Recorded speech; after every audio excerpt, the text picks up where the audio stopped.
नमस्कार। बीरसा न्यूज़ 24/7 में आप लोगों को स्वागत है। मुसलमान मुसलमान को मार रहा है, ये कैसा जिहाद है? अमरीना भट्ट के पिता, मेरे बेटी को मारकर मेरे घर को तबाह कर दिया, मेरी अच्छी खासी दुनिया उजड़ के रख दी, मेरे घर की आमदनी का जरिया मेरी बेटी थी, मुझे मिट्टी में मिला के रख दिया। मेरे बेटी मेरे पास थी तो मैं बादशाह था, लेकिन उसे मारकर मुझे फकीर बना दिया गया। ये कहना था अमरीना भट्ट की पिता खिंजर मोहम्मद भट्ट का, जो अपने बेटी को मौत के बाद सदमे में है। वनगाम को हुस्रू गांव में अपने मकान की दूसरी मंजिल का एक कमरे में बैठे खिंजर मोहम्मद बार बार अपने चेहरा पर हाथ फेरकर ठंडी आहे और आंख भर रहा था। उन्होंने कहा, जिस तरह मैं जी रहा था उन्होंने उसको बर्बाद कर दिया। मैं बीमार इंसान हूँ और मेरे बेटी सर्दियों में सारा खर्चा उठाकर मुझे जम्मू ले जाती थी, लेकिन अब कौन मुझे ले जाएगा और कौन मेरा इलाज करेगा? बातचीत में उन्होंने सवाल किया, मुसलमान मुसलमान को मार रहा है, ये कैसा जिहाद है? सोशल मीडिया पर कश्मीर में बहुत ही कम समय में अपनी पहचान बनाने वाली आर्टिस्ट 30 वर्षीय अमरीना भट्ट की बीते बुधवार देर रात हत्या कर दिया गया था। दो संदिग्ध चरमपंथियों ने उनकी घर पर आकर अमरीना को बाहर बुलाया और फिर बहुत नज़दीक से उन पर गोली चलाई। इस मामले में उनका 10 साल का एक भांजा भी जख्म हो गया। फिलहाल अस्पताल में उसका इलाज चल रहा है। अमरीना भट्ट ने कम वक्त में काफ़ी शोहरत हासिल कर ली थी। सोशल मीडिया पर अमरीना भट्ट की वीडियो को लाखों बार देखा जा चुका था और हजारों लोग उनको फॉलोअर थे। अमरीना भट्ट की हत्या ऐसे समय में की गई जब कश्मीर में टारगेटेड हत्या का सिलसिला जारी है। कुछ दिन पहले एक कश्मीरी पंडित राहुल भट्ट की भी हत्या की गई थी। 2 दिन पहले श्रीनगर का सौरा में एक पुलिसकर्मी और उनकी बेटी पर संदिग्ध चरमपंथियों ने हमला किया था। इस तरह की हत्या के बाद कश्मीर में खौफ का माहौल पैदा हो गया है। अमरीना का घर पर भी हमें ये बात देखने को मिली कि घर आए हुए कई लोग कमरे से बचना चाहता था। जम्मू और कश्मीर में बीती रात सुरक्षा कर्मियों और पुलिस के बीच मुठभेड़ के 2 घटना हुई है।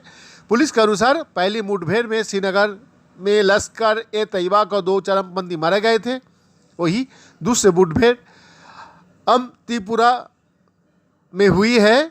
पुलिस का कहना है कि वहां टीवी आर्टिस्ट अमरीना भट्ट की हत्या से जुड़े 2 चरमपंथी मारे गए हैं। पीडीपी प्रमुख महबूबा मुफ्ती ने शुक्रवार को वनगाम में अमरीना का परिवार से मुलाकात की। उन्होंने जम्मू कश्मीर प्रशासन से अपील की कि वो अमरीना को परिवार को मदद करे। अमरीना के घर में मातम पसरा है। सांबादिक का टीम जब उनके घर पहुंची, घर का बाहर लगाए टेंट में काफ़ी महिला जमा थी। अमरीना की बड़ी बहन रजिया अपनी बहन की मौत के बाद एकदम चुपचाप हो गया। अमरीना की हत्या के घटनाक्रम के बारे में बताते हुए वो कहती है, हम सब अंदर बैठे थे, 2 व्यक्ति आए और मेरे बेटे को कहा कि अमरीना भट्ट कहाँ है, उनको बुलाओ।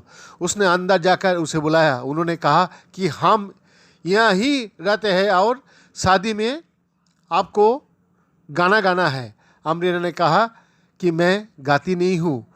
वो कहने के बाद उन्होंने अमरीना पर गोली चलाई। अमरीना भागते भागते अंदर कमरे में गए और गिर गए। उसके बाद मेरी आंखों में अंधेरा छा गया और फिर मुझे किसी बात का खबर नहीं। रजिया का कहना था कि उन्हें समझ नहीं आ रहा है कि अमरीना को क्यों मारा गया। उनके मुताबिक अमरीना सिर्फ दूरदर्शन का साथ काम करती थी और 3 महीने पहले सोशल मीडिया पर अपना चैनल भट्ट अमरीना का नाम से खोला था और बीते 1 साल से आप गाती भी थी। उनका ये भी कहना था कि अमरीना दिन भर दिहाड़ी मजदूरी करती थी और शाम को अपने घर लौटती थी। अमरीना की बड़े बहन ने कहा कि अमरीना ही कमा कर लाती थी, लेकिन आप कौन घर के लिए कमाएगा? अमरीना के साथ काम करने वाले उनकी साथी भी गुस्से में है और इस तरह की हत्या का निंदनीय बता रहा है।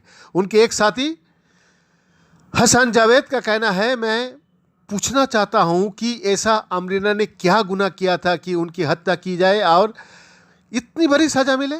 घर में जाकर गोलियां मारना ये सब क्या है। मैं इस हरकत से काफ़ी मायूस हुआ, उसकी निंदा करती हूँ। जावेद कहती है, किसी आर्टिस्ट या किसी आम इंसान को मारना जिसकी कोई गलती नहीं, ये निंदनीय है। अगर आप अमरीना को सोशल मीडिया चैनल देखेंगे तो कहीं पर ऐसा कोई कंटेंट नहीं है कि किसी के खिलाफ वो बात कर रही है। मेरी तरह अमरीना भी एक आर्टिस्ट थी जो लोगों को हंसाती थी। बैद्यनाथ दास का रिपोर्ट, बीरसा न्यूज़ 24/7।